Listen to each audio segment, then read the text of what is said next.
الله أكبر الله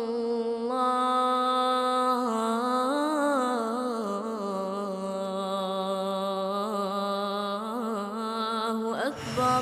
Bismillahirrahmanirrahim. Assalamualaikum warahmatullahi wabarakatuh. Alhamdulillahirabbil alamin. Wa bihi nasta'inu ala umuri dunya waddin. Wassalatu wassalamu ala asyrafil anbiya'i wal mursalin sayyidina wa habibina wa syafi'ina wa maulana Muhammadin khatamil anbiya'i wal mursalin wa ala alihi wa sahbihi wa barik wa sallim taslima. Amma ba'du. Allahumma rabbana inna nas'aluka ilman nafi'an wa 'amalan mutaqabbalan wa rizqan halalan thayyiban barakan wasi'an wa shifaa'an min kulli da'in wa saqamin ya dzal jalali wal ikram. Ma'asyiral muslimin, jamaah salat maghrib di Masjid Quba 7 yang dimulakan oleh Allah Subhanahu wa taala, juga seluruh masyarakat yang mungkin mendengar kajian ini, juga masyarakat yang mungkin menyimak video pengajian ini, yang sama-sama dimulakan oleh Allah Subhanahu wa taala. Kita melanjutkan kembali pembelajaran fikih kita yang sudah kita mulai dalam bab sholat berjamaah,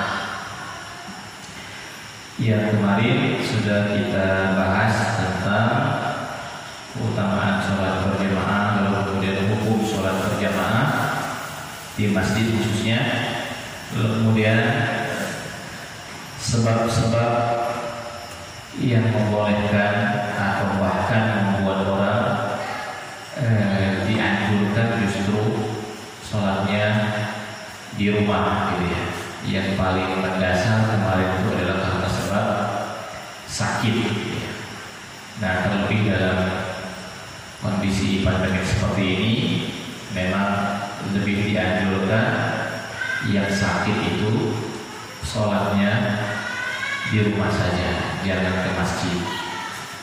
Walaupun dalam kondisi bukan pandemi, orang yang sakit juga sebenarnya boleh tidak ke masjid, gitu ya. Bahkan dulu Rasulullah SAW saat beliau sakit, dan memang sakit beliau sakit di hari-hari di mana akhirnya setelah sakit itu beliau meninggal dunia, itu juga sempat tidak ke masjid.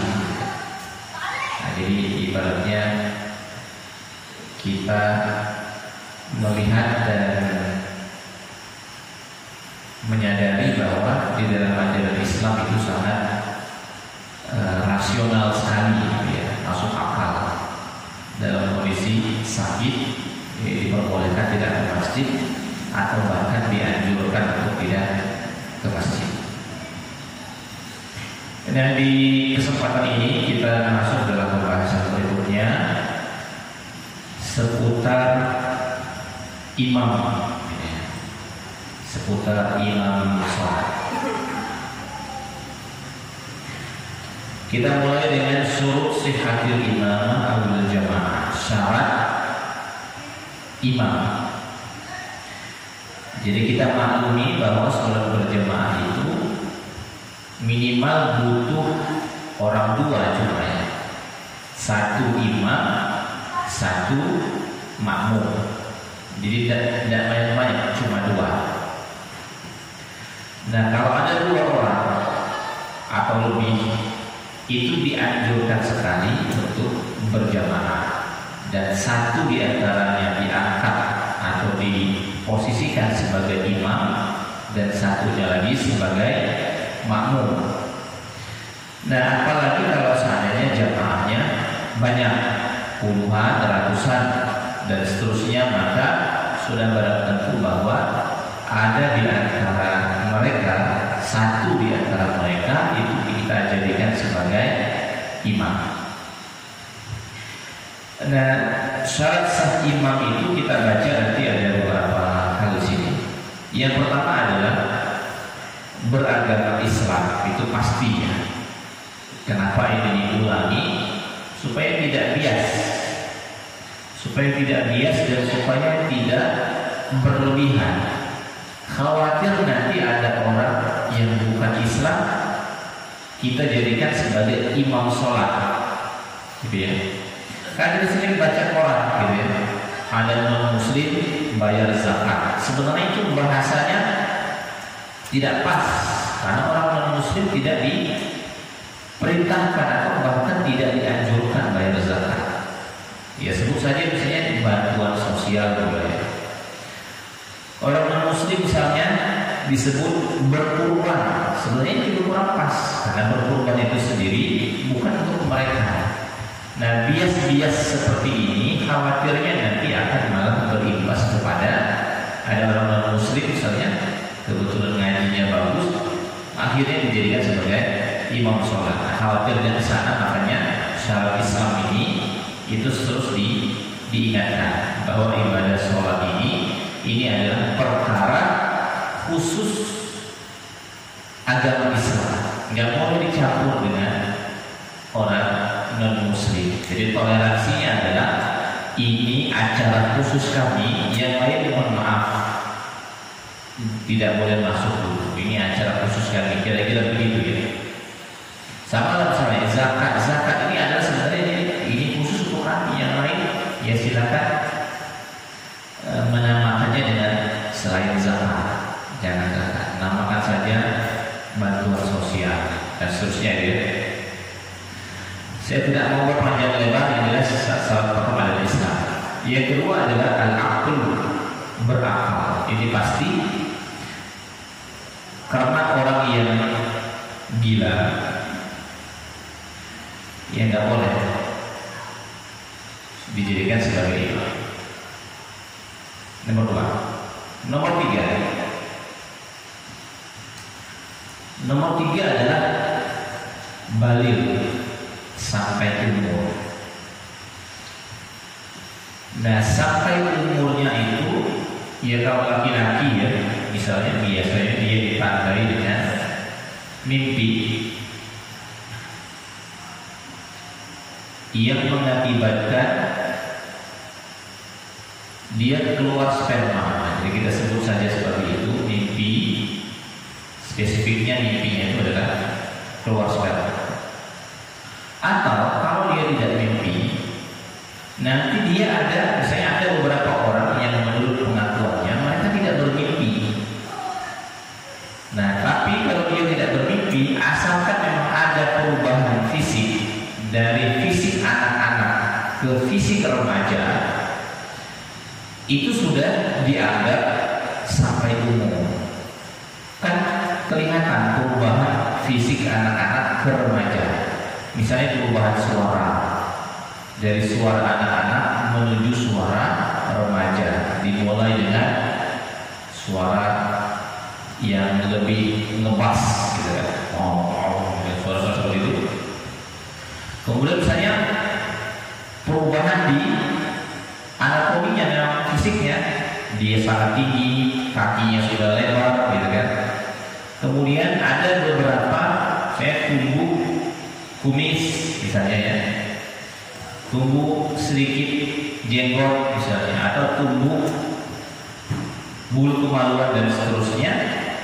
Dan maka itu juga sudah dianggap sebagai dewasa walaupun dia tidak bermimpi. Nah, itu syarat yang ketiga. Nah, tetapi sekarang pertanyaannya adalah, apakah ini syarat mutlak sampai umur ini, atau ini syarat yang masih diperdebatkan oleh para ulama? Terkhusus untuk kasus apakah orang mumayyiz itu dia belum sampai umur, tapi dia sudah bagus, anaknya tenang, anaknya juga sudah bisa diajak ngobrol serius gitu ya. Ini kata kategori mumayyiz. Mumayyiz itu anak-anak sudah lewat, remaja belum masuk, itu mumayyiz. Dan dia memang belum sampai umur. Ya, anak-anak mumayyiz itu kira-kira anak-anak umur 8 tahun, 9 tahun, 10 tahun, kalau sudah bisa diajak serius sebenarnya. Nah, apakah mereka boleh kita jadikan imam sholat atau tidak? Nah, dalam hal ini ternyata ada sebagian dari ulama yang menilai bahwa syarat sampai umur itu bukan syarat mutlak. Jadi ibaratnya, kalau seandainya kita menjadikan syarat sampai umur ini adalah syarat mutlak, berarti yang tidak sampai umur itu mutlak tidak boleh. Itu mutlak tidak boleh. Nah, tetapi untuk kasus apakah anak mumayyiz boleh menjadi imam sholat, anak-anak sudah lewat, remaja belum, umur 7, umur 8 tahun, 9 tahun, 10 tahun ini, maka dalam kondisi seperti ini ada sebagian dari ulama yang menilai mereka boleh dijadikan sebagai imam sholat. Jadi khusus untuk apakah anak mumayyiz boleh dijadikan sebagai imam sholat, dalam hal ini ada dua pendapat ulama. Nah, mayoritas ulama menilai anak yang mumayyiz belum sampai umur itu mutlak tidak boleh dijadikan sebagai imam sholat fi fardin aw naflin, baik dia imam sholat wajib atau imam sholat sunnah. Ini pada yang pertama. Saya koreksi, bukan menjadi dua pendapat, tapi jadi 3 pendapat. Jadi apakah orang mumayyiz, anak-anak yang mumayyiz boleh dijadikan imam sholat? Ada 3 pendapatnya. 1, mutlak tidak boleh, baik untuk imam wajib maupun untuk imam sholat sunnah. Ini pendapat yang pertama.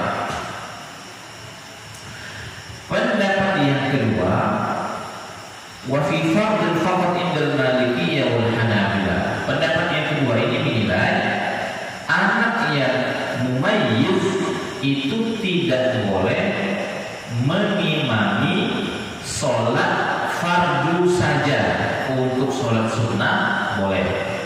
Jadi ini agak pertengahan. Kalau untuk sholat zuhur, sholat asar, maghrib, isya, subuh, pendapat yang kedua ini nggak boleh. Tapi kalau untuk tarawih, witir, tahajud, itu boleh. Ini pendapat yang kedua. Kalau pendapat yang pertama tadi nggak boleh semua, seluruh sholat nggak boleh. Witir, tarawih itu nggak boleh. Nah, sekarang pendapat yang ketiga.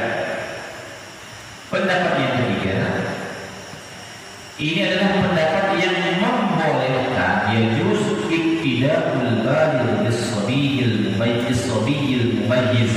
Pendapat yang ketiga ini adalah pendapat yang membolehkan anak-anak yang berumur mumayyiz menjadi imam sholat, baik sholat wajib maupun sholat sunnah.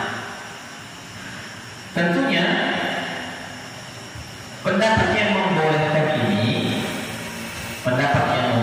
ini tentunya dengan syarat-syaratnya, bahwa anak yang mumayyiz ini, satu, memang dia tahu fikih sholat secara umum. Dia tahu sholat subuh 2 rakaat, dia tahu sholat maghrib 3 rakaat, dia tahu sholat tarawih 2 rakaat, dia tahu sholat witir sekian rakaat misalnya ya. Dan kemudian dia juga tahu dengan cara sholat yang baik dan benar, walaupun secara spesifik mungkin dia tidak terlalu tahu, tapi secara umum dia tahu bagaimana cara ruku, bagaimana cara i'tidal, bagaimana cara ruku, gitu ya. Itu dia tahu. Tapi kalau seandainya ada anak-anak umur 9 tahun, 10 tahun dia nggak tahu perkara sholat sama sekali, nah ini pasti nggak boleh. Nah, yang berikutnya, anak yang umur mumayyiz ini menurut pendapat yang ketiga yang membolehkan dia untuk menjadikan sebagai imam itu pasti juga setidaknya bacaan Al-Qur'annya standar atau bagus. Kalau jelek, amburadul, itu juga nggak boleh. Nah, jadi saya ulangi untuk kasus apakah orang yang mumayyiz. Mumayyiz itu tadi saya sebutkan umurnya mungkin umur 8 tahun, 9 tahun, 10 tahun, ya kelas 4 SD lah kira-kira, kelas 4 SD, kelas 5 SD gitu ya. Apakah boleh dijadikan imam sholat? Ada 3 pendapat. Satu, nggak boleh sama sekali. Yang kedua, boleh. Yang kedua, nggak boleh untuk sholat wajib, boleh untuk sholat sunnah. Yang ketiga, boleh untuk sholat wajib, juga boleh untuk sholat sunnah. Nah, kenapa akhirnya ada perbedaan di antara para ulama seperti ini? Nah, perbedaan ini karena ada beberapa riwayat hadis yang nampaknya saling bertentangan. Misalnya ada hadis yang berbunyi begini, hadis yang pertama, Rawal Asram an Ibnu Mas'ud wa Ibnu Abbas radhiyallahu anhuma. Jadi ini ada hadis yang diriwayatkan oleh Ibnu Mas'ud dan Ibnu Abbas. La yaqumul ghulam hatta yahtalim. Janganlah ada anak kecil yang menjadi imam sampai dia bermimpi. Nah, sampai dia sampai umur. Jadi hadis yang pertama ini bunyinya seakan-akan melarang anak-anak menjadi imam sampai ia bermimpi, sampai ia sampai umur. Ini hadis yang pertama ini seakan-akan ada larangan. Nah, sehingga hadis inilah yang dipegang oleh pendapat yang pertama, juga pendapat yang kedua. La yaqumus sabiyyu hatta yahtalim. Tidak boleh anak kecil mengimami sholat sampai dia bermimpi. Bermimpi yang dimaksud adalah sampai umur. Nah, hadis yang kedua, ada hadis yang diriwayatkan oleh Amr bin Salamah. Jadi Amr bin Salamah ini sahabat Nabi Muhammad SAW.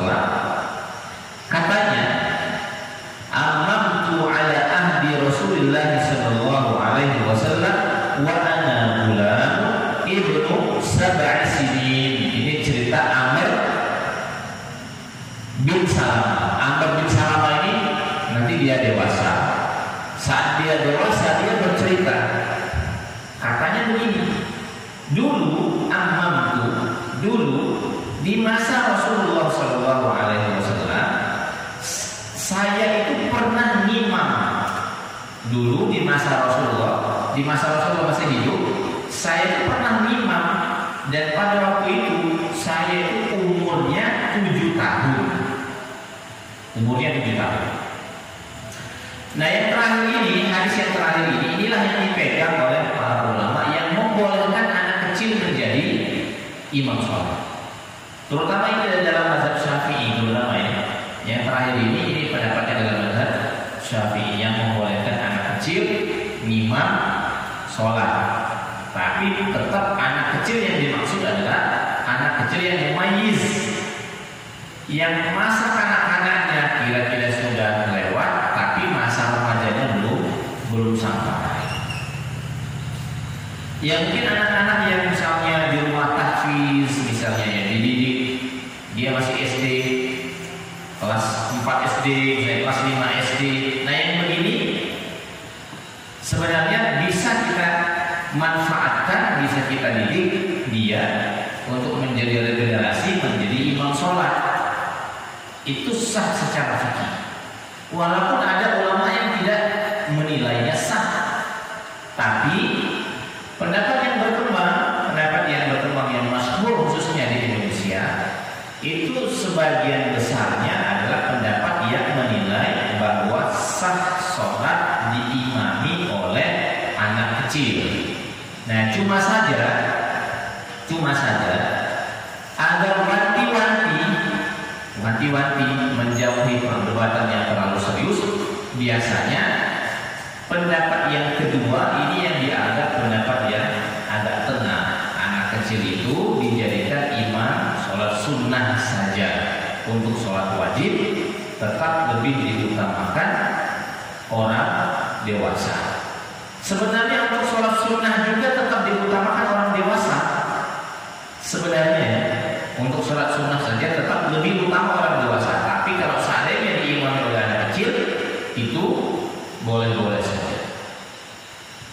Nah mungkin ibaratnya kalau seandainya nanti mau dicoba misalnya untuk imam sholat tarawih, saya pikir tidak jadi masalah. Kalau seandainya memang ada anak kecil mumayyiz kelas 5, kelas 6 SD misalnya, dia orangnya bisa diajak serius, itu bisa dijadikan sebagai imam.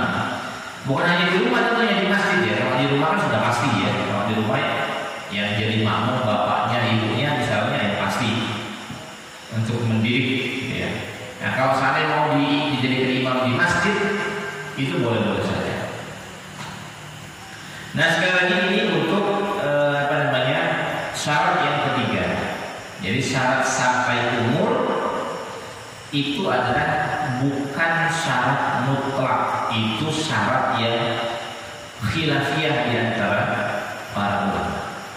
Ya tetap saja sebenarnya sekali lagi yang sampai umur itu yang lebih diutamakan. Apalagi kalau seandainya kita ragu anak-anak ini serius atau tidak, khawatirnya di tengah jalan dia masih gini, kalau kemudian tidak menyelesaikan sholat ini. Nah itu yang dikhawatirkan. Jadi itu yang ketiga. Yang pertama tadi Islam, yang kedua adalah berakal, yang ketiga adalah baligh. Nah baligh ini khilafiyah di antara para ulama. Sekarang syarat yang keempat. Ini juga syarat yang mutlak. Az-zukuratu ini adalah laki-laki. Laki-laki yang dimaksud adalah kalau makmumnya campur. Kalau makmumnya laki-laki dan perempuan, atau makmumnya laki-laki saja, atau laki-laki itu seluruh makmum. Jadi kalau imamnya laki-laki, makmumnya boleh laki-laki saja. Imamnya laki-laki, makmumnya boleh perempuan saja. Imamnya laki-laki, makmumnya boleh laki-laki dan perempuan. Jadi ini syarat mutlak. Nah, boleh imam perempuan, imam sholat itu boleh perempuan, tapi syaratnya seluruh makmumnya adalah perempuan. Ya gitu ya. Boleh imam perempuan tapi seluruh makmumnya perempuan. Nah, aturan ini berlaku untuk sholat wajib juga untuk sholat sunnah. Aturan ini tadi ya. Jadi perempuan atau laki-laki boleh menjadi imam seluruh makmum. Kemudian perempuan boleh menjadi imam hanya untuk perempuan saja. Fatasihu imamatul mar'ati lin nisa'i indahum bidalil ma ruwiya an Aisyah wa Ummu Salamah wa Atha anna al-mar'ata ta'ummu nisa'a wa huwa ad-Darqutni an Ummi Warqah annahu sallallahu alaihi wasallam adzina laha an ta'umma nisa'a dariha. Jadi dalilnya adalah riwayat dari Aisyah, dari Ummu Salamah, dari Atha, dari Ummu Warqah. Ini riwayat yang sampai ke kita bahwa perempuan itu boleh menjadi imam bagi perempuan yang lainnya. Bahkan ada Ummu Warqah.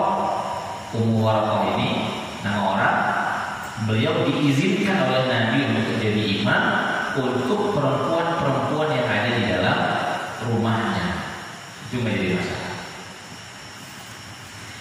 Nah, ketika imamnya perempuan dan makmumnya perempuan saja, di berdirinya makmum. Nah, berdirinya imam. Nah, berdirinya imam itu adalah tustahabbu wa taqif wasaqahunna. Berdirinya di tengah-tengah. Tapi berdiri di tengah-tengah ini bukan syarat mutlak. Ini dianggap kondisi yang paling atau tempat yang paling bagus, berada di tengah-tengah.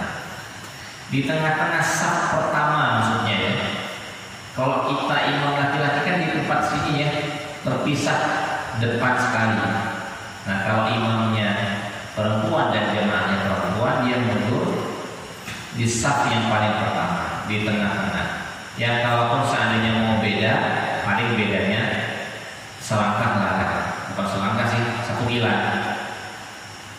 Jadi hampir menyatu dia dalam satu saf. Jadi itu ininya. Walaupun nanti kalau kita melihat di beberapa masjid misalnya yang menerapkan yang makmumnya perempuan semua, kemudian ada imamnya perempuan, kadang-kadang sebagiannya ada yang menyamakan seperti imamnya laki-laki. Tapi menurut hemat pribadi kami, tetap lebih bagus mundur lebih dikit, gitu ya. Jangan terlalu depan.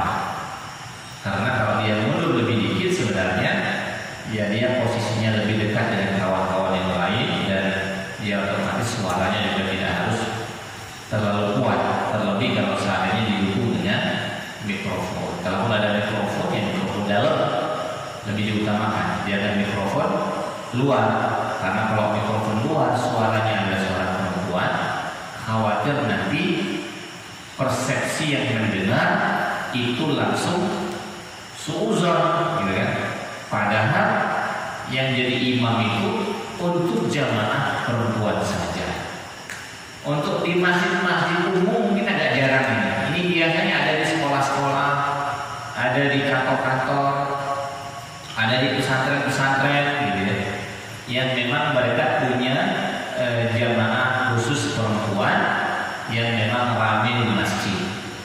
Jadi dia tempat berdirinya itu ada di tengah-tengah. Itu yang keempat. Jadi az-zukurah, laki-laki itu menjadi syarat mutlak untuk seluruh makmum, dan perempuan boleh menjadi imam untuk jamaah perempuan saja, atau untuk jamaah perempuan dan laki-laki, tapi laki-lakinya anak kecil, anak umur 5 tahun misalnya ya, boleh. Anak umur 4 tahun, anak umur 6 tahun, kelas 1 SD gitu kan, yang dia belum bisa apa-apa, paling cuma bisa Al-Fatihah, yang lainnya juga nggak jelas, yang dia masih sering bermain dalam sholat gitu ya. Tapi kalau seandainya ada anak yang berumur 7 tahun, 8 tahun, kebetulan memang dia sudah bisa diajak serius untuk sholat, yang seperti ini bisa dijadikan imam sholat untuk perempuan. Kita ambil pendapat yang ketiga tadi yang membolehkan anak mumayyiz menjadi imam sholat. Itu yang keempat. Yang kelima, syarat menjadi imam itu adalah at-taharatu minal hadasi wal khabas. Ini pasti suci dari hadas dan najis, pastilah. Jadi jangan sampai menjadi imam gengsi. Gengsi itu begini, kalau seandainya memang imamnya batal, nggak usah gengsi, harus mundur dia. Nah, bagaimana caranya? Mundur saja. Kalau seandainya dia sudah memulai sholat, Allahu Akbar, tiba-tiba dia batal, nggak tahan lagi, misalnya harus buang angin, dia batal, nggak usah gengsi, ayo malu lagi, misalnya tiba-tiba akhirnya dia tetap di posisi imamnya karena gengsi tadi itu kan menyelesaikan sampai habis. Itu nggak boleh gengsi seperti itu. Nah, kalau dia batal seperti itu, langsung aja dia keluar. Kalau ada pintu kiri, pintu kanan, dia keluar dari sini.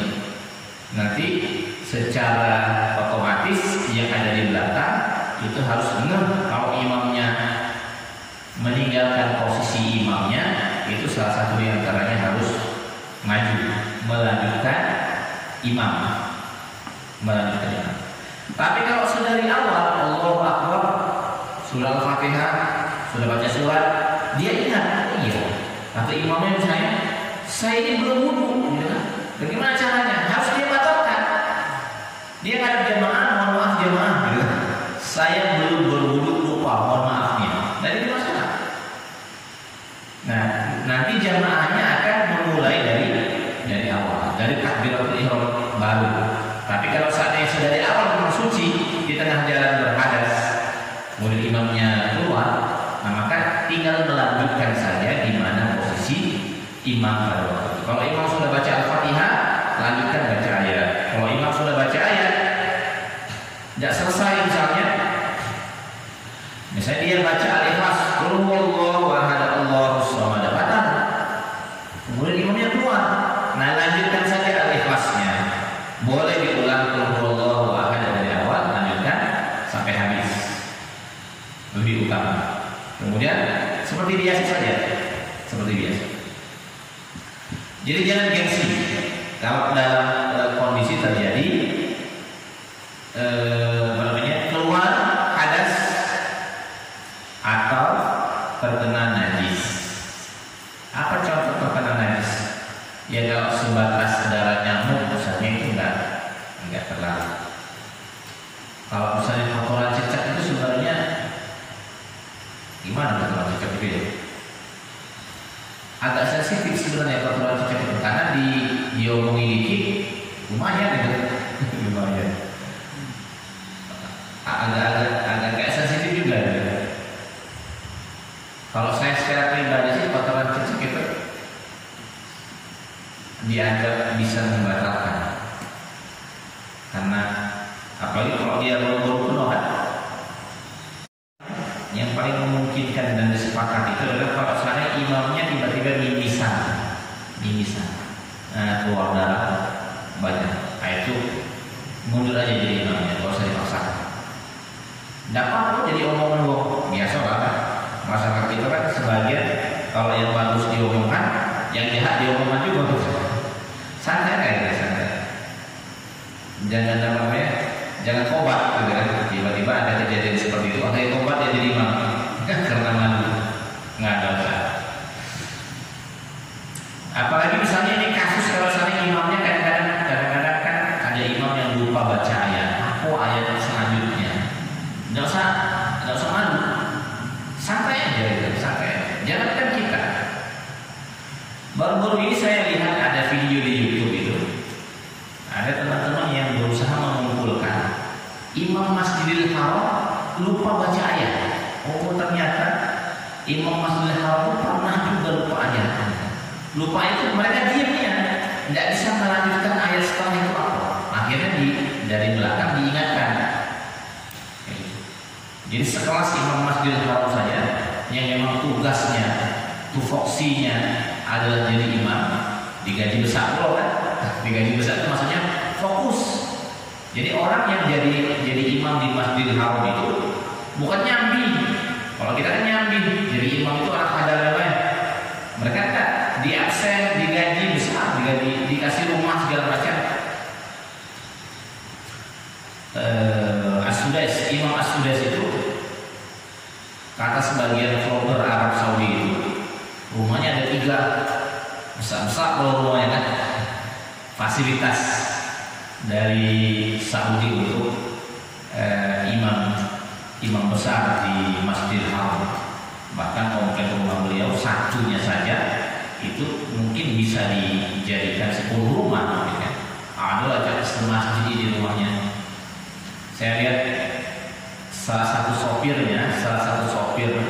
Imam As-Sudais itu orang Indonesia yang menunggu salah satu rumahnya, yang kadang-kadang ngantar beliau dari rumah ke masjid, ke kantornya.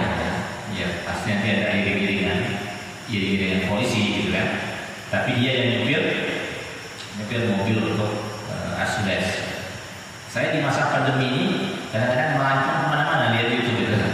Ketemu dengan bahwa Imam As-Sudais itu ternyata rumahnya megah sekali.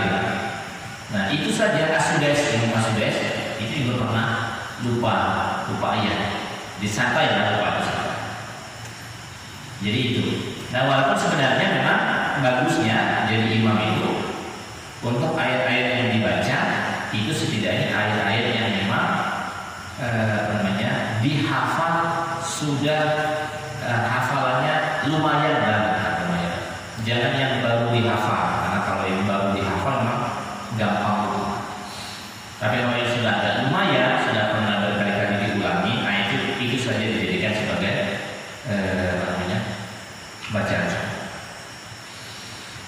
Ini yang kelima. Yang keenam, sebelum akhirnya kita melanjutkan ke yang lain-lain atau sebelum akhirnya kita istirahat atau beberapa pertanyaan. Yang keenam adalah ihsanul qiraati wal afan. Ini yang juga tidak kalah pentingnya. Imam itu harus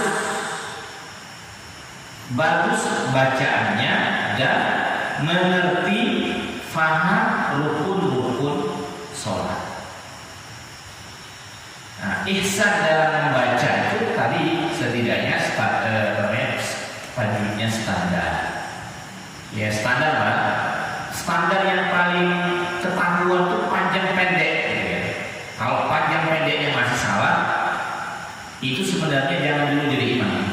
Karena itu standar paling rendah. Karena kalau standar ini saja masih salah, nanti saja berguyur kan, nanti bertahap. Nah setelah panjang dan pendek, nah baru kemudian beberapa hukum tajwid yang lain. Misalnya hukum nun dan mim, hukum nun mati dan mim mati. Izhar, kapan izhar, kapan ikhfa, kapan ikhlas, kan? Kapan idgham, kapan misalnya izhar syafawi, kapan idgham mimi, kapan seterusnya. Kemudian termasuk mad, kapan mad wajib, kapan mad jaiz, kapan mad alil sukun, kapan mad iwat, kapan mad badal dan seterusnya. Nah tentunya sifatnya berguyur. Jadi dia harus ihsanul qiraat. Wal arkan, dan yang tidak kalah penting juga dia harus paham dan bagus pemahamannya tentang rukun-rukun sholat.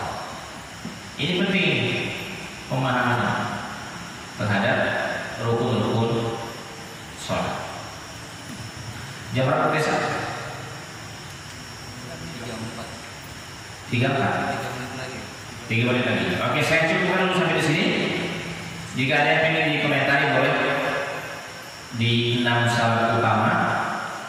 Nanti kita akan tambah lagi di buku ini ada 11 atau ada 12.